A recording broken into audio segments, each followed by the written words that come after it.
O where are you going by W.H. Auden. दोस्तों इस poem में दो इमेजिनरी पर्सन्स हैं, एक है रीडर और दूसरा राइडर। पहले 3 स्टैंजाज में जो रीडर है वो राइडर को डराने की कोशिश करता है और चौथे स्टैंजा में राइडर उन सारी बातों का उसे जवाब देता है। तो चले इसे शुरू करते हैं। O where are you going said reader to rider, that valley is fatal when furnace is burn. अरे तुम कहाँ जा रहे हो, रीडर ने कहा राइडर से। दोस्तों राइडर वो आदमी है जो कहीं जा रहा है किसी सफ़र पे और रीडर चाहता है कि वो ना जाए, इसलिए वो उसे डरा रहा है। रीडर कहता है कि वो जो वादी है वो जानलेवा है जब शाम हो जाती है। फर्नेस इज बर्न यानी जब शाम होती है लोग घरों में आग जलाते हैं, उसके बाद वो जो वैली है वो जानलेवा है। Yonder is the midden whose odours will madden, that gap is the grave where the tall return. Reader कहता है कि वो जो सामने कूड़ा पड़ा है उसकी स्मेल इतनी खतरनाक है कि वो तुम्हें पागल कर देगी, और ये जो गड़ा है ज़मीन में ये असल में गड़ा नहीं है, ये कब्र है जिसमें से मॉन्स्टर निकल के अभी गया हुआ है और वो वापस आके इस कब्र में लेटेगा। टॉल का मतलब है कोई ऐसा लंबा चौड़ा मॉन्स्टर। दोस्तों राइटर जो है W.H. ऑर्डन वो आपको ये समझाना चाह रहा है कि जब आप लाइफ में कोई काम करने लगते हो ना, जब आप कोई स्टेप लेना चाहते हो तो बहुत से लोग आते हैं जो आके आपको अलग अलग तरीके की पट्टियाँ पढ़ाते हैं।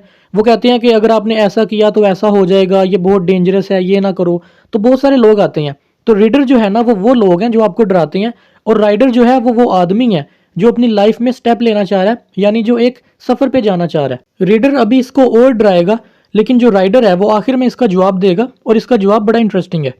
ओ do you imagine said fearer to farer, that dusk will delay on your path to the पास।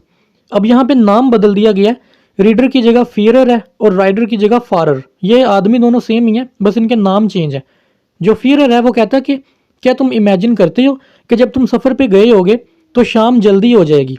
दोस्तों पुराने वक्तों में ये होता था कि जब लोग सफ़र करते थे ना तो शाम होने से पहले पहले उनको अपने सोने के लिए कोई जगह ढूंढनी होती थी।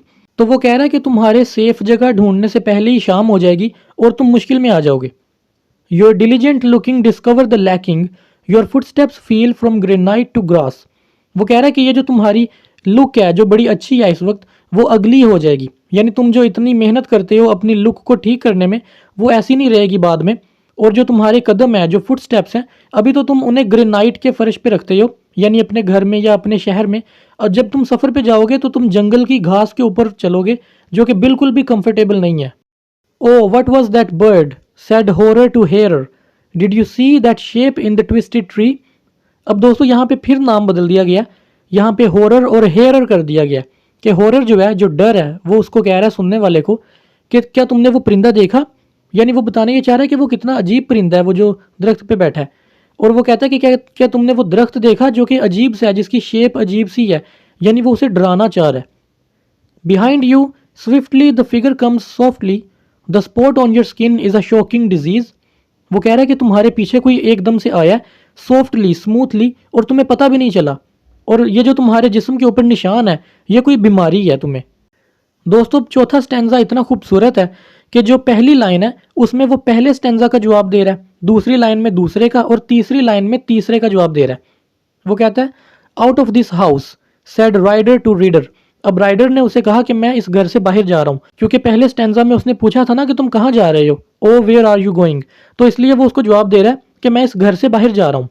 दूसरी लाइन में वो कहता है yours never will said farer to fearer, क्योंकि दूसरे स्टैंजा में उसने कहा था कि तुम्हारी ये जो लुक है ये ख़राब हो जाएगी, तो अब फॉरर जो है उसको जवाब दे रहा है कि तुम्हारी तो नहीं ना होगी, लुक तो मेरी ख़राब होगी, तो फिर तुम्हें क्या टेंशन है। और तीसरी लाइन में वो कहता है they are looking for you said hearer to horror, यानी उसने तीसरे स्टैंजा में कहा था कि तुम्हारे पीछे कोई आया जो तुम्हें पता भी नहीं चला, तो इसलिए उसका वो जवाब दे रहा है। वो कह रहा है कि वो जो भी था ना मेरे पीछे जो आया था वो असल में तुम्हें ढूंढ रहा है, तो इसको वो जवाब देता है as he left them there as he left them there, और वो उन सारी डर को वो उन सारी प्रॉब्लम्स को वहीं छोड़ के वहाँ से चला जाता है। जो राइडर है जिसने जाना था ना सफ़र पे वो उन सारी प्रॉब्लम्स को वहीं छोड़ के चला जाता है। तो दोस्तों आपको समझ आई कि लोग किस तरह आपको डराते हैं जब आप कोई भी काम करना चाहते हो अपनी ज़िंदगी में। ऐसे ऐसे आपके दिल में वो चीज़ें डालते हैं जो आपने कभी सोची भी नहीं होती, ऐसी ऐसी प्रॉब्लम्स बताते हैं आपको। अब देखें प्रॉब्लम्स तो होती हैं, किसी भी आप कोई भी काम करना चाहो उसमें प्रॉब्लम्स तो आती हैं, लेकिन इसका मतलब ये नहीं कि आप फिजिकली कुछ ना करो और वहीं पर बस बैठे रहो। अगर इसकी थीम्स की बात करें तो इसमें फियर है, कन्फ्रंटेशन है और सक्सीडिंग है, यानी इसमें डराया गया है। कन्फ्रंटेशन मतलब इसमें डर का मुकाबला करना भी सिखाया गया,